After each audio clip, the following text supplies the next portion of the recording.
করেছেন এবং বলেছিল ভারতবাসী যেটা চায় জবাব, সেই জবাব কিন্তু দিয়েছে ভারত। ভারত যতবার দেখেছে হামলা চালিয়েছে, একবারও কোন রকম পাক সেনা টার্গেট করা হয়নি। করাচি পোর্টে বিস্ফোরণ, করাচি পোর্টে বিস্ফোরণ, এই মুহূর্তের খবর।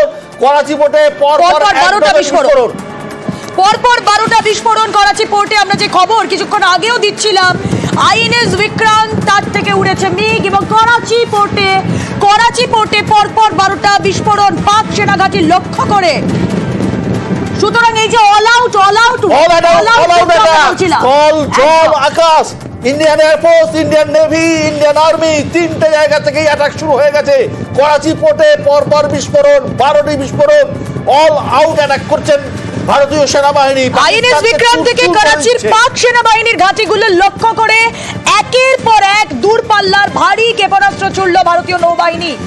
অল আউট যুদ্ধ, যে ছবি আমরা, যেই আপডেট পাচ্ছি, স্থল জল বায়ু তিন দিক থেকেই সরাসরি চাপে এই মুহূর্তে পাকিস্তান। পালিয়ে বাঁচবে কোথায়?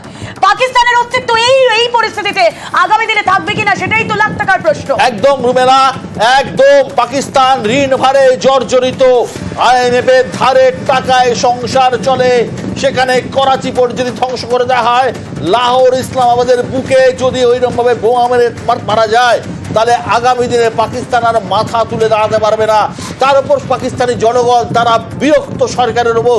1 কেজি আটার দাম প্রায় 1,500 টাকা, একটা গ্যাসের সিলিন্ডারের দাম 3,000 টাকা। তুমি ভাবতে পারো পাকিস্তানের অর্থনীতি খুব খারাপ অবস্থা, মানুষ খেতে পায় না। এই অবস্থার মধ্যে 4টে জায়গায় গৃহযুদ্ধ, সিন্ধে গৃহযুদ্ধ, বালুচিস্তানে গৃহযুদ্ধ রয়েছে, খাইবার পাখতুনখাওয়াতে, সব জায়গায় যেভাবে গৃহযুদ্ধ রয়েছে, পাকিস্তান সেনাবাহিনী ঘরে বাইরে চারিদিকে নাবিশ্বাসের অবস্থা, নাস্তানবুদ অবস্থা। এই অবস্থায় ভারতীয় বায়ুসেনা, ভারতীয় আর্মি এবং ভারতীয় নৌবাহিনীর এই ত্রিমুখী আক্রমণে পাকিস্তান প্রায় ছত্রভঙ্গ হয়ে গেছে।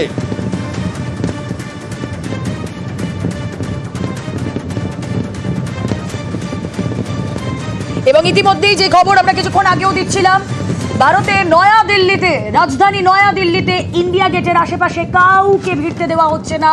ইন্ডিয়া গেটের সামনে পুরো খালি করে দেওয়া হয়েছে।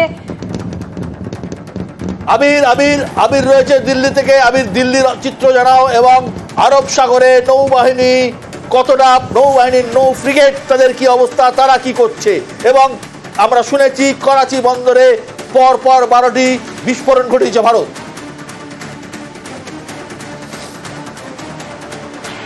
দেখো, কিছুদিন আগেই, 2 দিন আগেই ভারতের কাছে রিপোর্ট এসেছিল যে করাচি বন্দরে তুরস্কের যুদ্ধজাহাজ TCG বাইকাদা সেটা গিয়ে পৌঁছেছে এবং সেটা কয়েকদিন পর্যন্ত করাচি বন্দরেই থাকবে।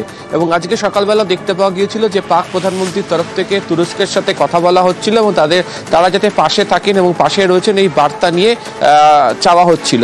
এবং কয়েকদিন আগেই ইসলামাবাদে অবতরণও করেছিল হচ্ছে তুরস্কের একটি যুদ্ধবিমান C-130। ফলে করাচি বন্দরকে যেটাকে ডিস্ট্রয় করে দেওয়ার বা গুড়িয়ে দেওয়ার যে তথ্য পাওয়া যাচ্ছে, সেক্ষেত্রে ভারতের যে যুদ্ধজাহাজ, সেই যুদ্ধজাহাজ সব থেকে বেশি ভূমিকা গ্রহণ করেছে। আইএনএস বিক্রান্ত। আবির, তুমি একটু থামো। করাচির ছবি, করাচির বিস্ফোরণের ছবি, করাচির অবস্থা। রাতের আকাশে লাল হয়ে গেছে, রাতের আকাশ, অকাল দিওয়ালি চলছে করাচিতে। করাচির ছবি দেখতে পাচ্ছি আবির, করাচি পোর্টের ছবি। হ্যাঁ আবির, বলো। কিছুদিন আগে এটা অসমর্থিত সূত্রের খবর ছিল যে পাকিস্তানের বিভিন্ন, করাচি যেটা শিয়ালকোট, লোকেটার দাও প্লিজ। হ্যাঁ, পাকিস্তানের বিভিন্ন বিমান ঘাঁটিতে যে 6টা C-130 যুদ্ধ বিমান রয়েছে এবং সেগুলো তুরস্ক তাদেরকে দিয়েছে। যদিও পরবর্তী সময় তুরস্কের তরফ থেকে উল্লেখ করা হয়েছিল যেগুলো তেল ভরার জন্য নেমেছে। যদিও ভারতের যে বিভিন্ন গুপ্তচর সংস্থা রয়েছে তারা এই বিষয়ের উপর নজর রাখছিল এবং ভারতের কাছে যে তথ্য ছিল সম্ভবত এইগুলো দিয়ে পাকিস্তানের তরফ থেকে কোনো ধরনের আক্রমণ সারানো হতে পারে। এবং সেই কারণেই হচ্ছে আরব সাগরে ভারতের তরফ থেকে আগে থেকে বিভিন্ন যে যুদ্ধ জাহাজ তা মোতায়েন করা হয়। এবং আজকে সন্ধ্যের পর থেকে INS বিক্রম থেকে একের পর এক অপারেশন চালিয়ে যাওয়া হয়েছে এবং তারই প্রেক্ষিতে এই করাচি পোর্টের এই অবস্থা, যে ছবি আমরা দর্শকদেরকে দেখাচ্ছি, সেই অবস্থা হয়ে দাঁড়িয়েছে।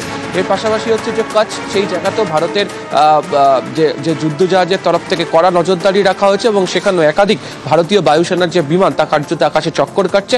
ফলে পশ্চিম সীমান্তের দিকে যে জায়গা যেখানে বারবার ধরে পাকিস্তান হামলা করার চেষ্টা করেছিল, সেটা কার্যত ব্যর্থ করে দিল হচ্ছে ভারতের নৌসেনারা।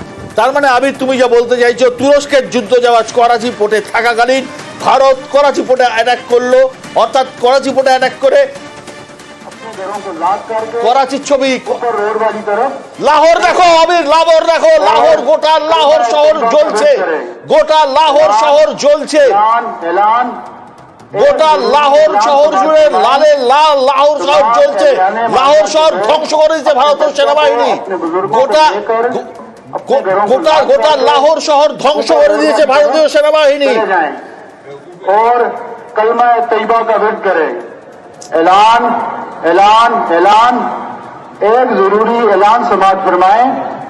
तमाम एहलियाने मोहल्ला के लोग के ऊपर रोड वाली तरफ चले जाएं, क्योंकि ये कुछ अदारों का हमें हुक्म है कि आप अपने इस आबादी को यहाँ से थोड़ी देर के लिए शिफ्ट करें। अपने बच्चों को, अपने बुजुर्गों को लेकर अपने घरों को लॉक करके ऊपर रोड वाली तरफ चले जाएं और कलमा तैयबा का विद करें।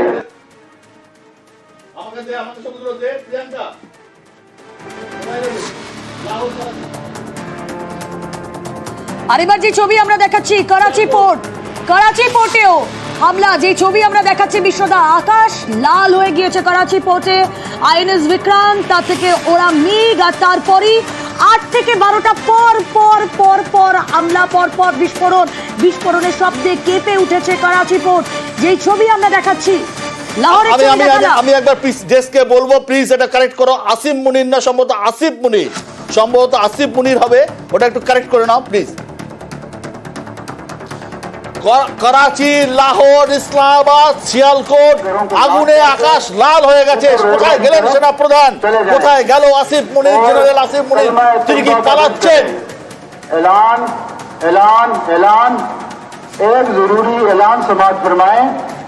तमाम एहलियाने मोहल्ला के लोग के ऊपर रोड वाली तरफ चले जाएं, क्योंकि ये कुछ अदारों का हमें हुक्म है कि आप अपने इस आबादी को यहाँ से थोड़ी देर के लिए शिफ्ट करें। अपने बच्चों को, अपने बुजुर्गों को लेकर अपने घरों को लॉक करके ऊपर रोड